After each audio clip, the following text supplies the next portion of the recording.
Durante os anos 80, enquanto os Estados Unidos se proclamavam defensores da democracia e da luta contra o comunismo, seu próprio governo orquestrava uma operação clandestina que acabaria se tornando um dos maiores escândalos da história recente do país. Armas secretas, financiamento ilegal de guerrilhas, reféns, mentiras e uma trama que parecia saída de um romance de espionagem.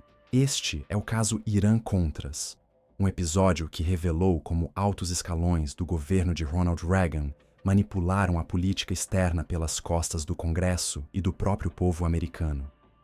E esta é a história do caso Irã-Contras.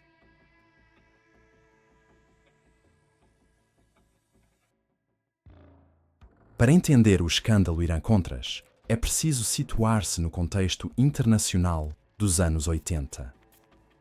Em plena Guerra Fria, os Estados Unidos buscavam conter a expansão do comunismo em qualquer canto do mundo, especialmente na América Latina e no Oriente Médio. Na América Central, a principal preocupação era a Nicarágua. Em 1979, um movimento revolucionário de inspiração marxista, a Frente Sandinista de Libertação Nacional, havia derrubado e assassinado o ditador Anastácio Somoza Debayle, e a imprensa não demorou a repercutir a notícia. O novo governo sandinista mantinha relações com Cuba e com a União Soviética, o que acendeu todos os alarmes em Washington. O presidente Ronald Reagan considerava a Nicarágua um foco comunista que ameaçava a estabilidade de toda a região.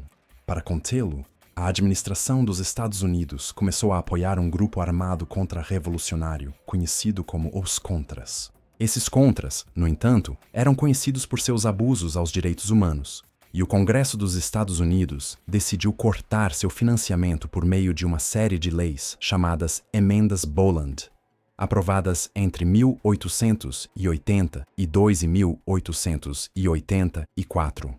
Essas leis proibiam expressamente qualquer agência do governo, incluindo a CIA, de ajudar militar ou financeiramente os Contras. Do outro lado do mundo, no Oriente Médio, a situação não era menos delicada.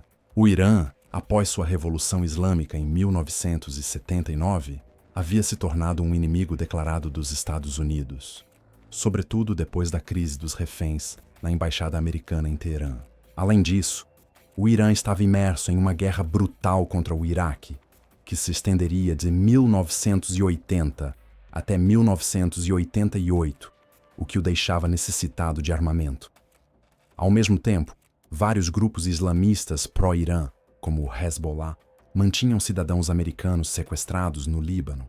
Nesse clima de tensão, o governo Reagan buscava libertar esses reféns e, ao mesmo tempo, encontrar uma forma de continuar financiando os Contras, apesar da proibição legal. Às escondidas do Congresso, altos funcionários do Conselho de Segurança Nacional, liderados pelo tenente-coronel Oliver North, planejaram uma operação secreta com dois objetivos: libertar os reféns no Líbano e continuar financiando os Contras. Como fizeram isso? Vendendo armas ilegalmente ao Irã e desviando parte desse dinheiro para os Contras. A operação começou em 1985. Embora o Irã estivesse sob embargo, os Estados Unidos permitiram que Israel vendesse mísseis ao país e depois repuseram esse armamento. Em troca, o regime iraniano pressionaria o Hezbollah para libertar os reféns americanos. Os lucros dessas vendas, cerca de 30 milhões de dólares, foram ocultados do Congresso e canalizados por contas secretas para financiar os Contras.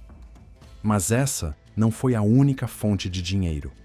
Também houve uma terceira via ainda mais obscura: o narcotráfico. Diversos relatórios e testemunhos revelaram que facções da CIA colaboraram com cartéis de droga como o de Medellín, na Colômbia, e o de Guadalajara, no México. Narcotraficantes como Pablo Escobar, Rafael Caro Quintero, Miguel Ángel Félix Gallardo e Juan Mata Ballesteros montaram uma rede para introduzir cocaína nos Estados Unidos, em troca de que parte dos lucros financiasse os Contras. Segundo documentos desclassificados, os rebeldes chegaram a ser treinados em fazendas dos chefes do narcotráfico mexicano, com o aval da CIA e a cumplicidade de agentes da Direção Federal de Segurança do México. Stedman Fagoth, político nicaragüense e líder do movimento indígena Miskito, chegou a sugerir ficar com parte da cocaína para financiar sua própria guerrilha.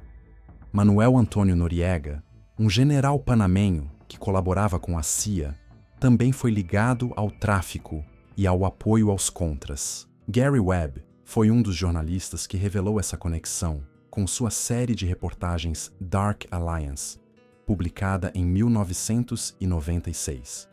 Webb acusou a CIA de permitir, e em alguns casos facilitar, a entrada massiva de cocaína em bairros pobres dos Estados Unidos para obter fundos encobertos.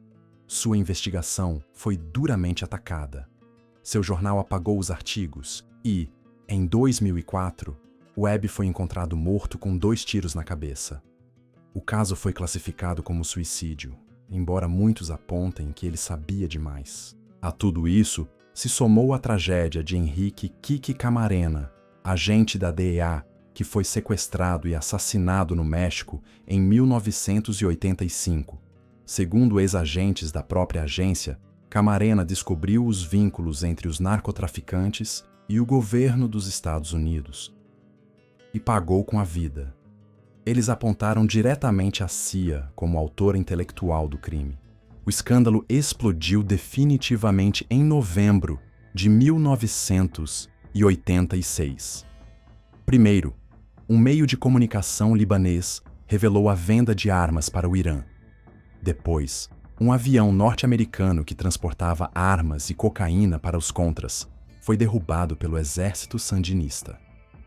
Eugene Hasenfuss, um dos tripulantes capturados, confessou que trabalhava para a CIA. Pouco depois, Oliver North destruiu documentos-chave do Conselho de Segurança Nacional e foi destituído. William Casey, o diretor da CIA, chegou a admitir que estava ciente de tudo, mas morreu um dia depois de começarem as audiências públicas no Congresso.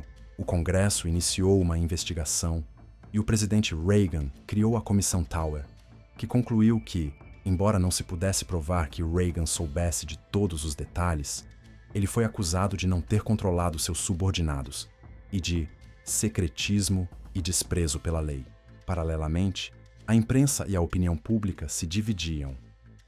Enquanto alguns viam em Oliver North um patriota, outros o consideravam um criminoso. North foi condenado por obstrução da justiça e destruição de documentos, embora suas acusações tenham sido anuladas por tecnicalidades. John Poindexter e outros funcionários também foram processados, mas muitos foram indultados em 1992 pelo presidente George Herbert Walker Bush, que havia sido vice-presidente durante os acontecimentos. Muitos desses personagens retornaram anos depois ao governo de George Walker Bush. Elliot Abrams, Otto Reich, John Negroponte e o próprio Poindexter ocuparam cargos de alto escalão, como se nada tivesse acontecido. Embora Reagan tenha assumido publicamente a responsabilidade em um discurso em 1987, sua imagem ficou abalada. Sua aprovação caiu quase 20 pontos, embora, incrivelmente, ele tenha conseguido se recuperar antes de deixar o poder. Se você gostou do vídeo, clique em gostei e se inscreva no canal. Nos vemos no próximo vídeo.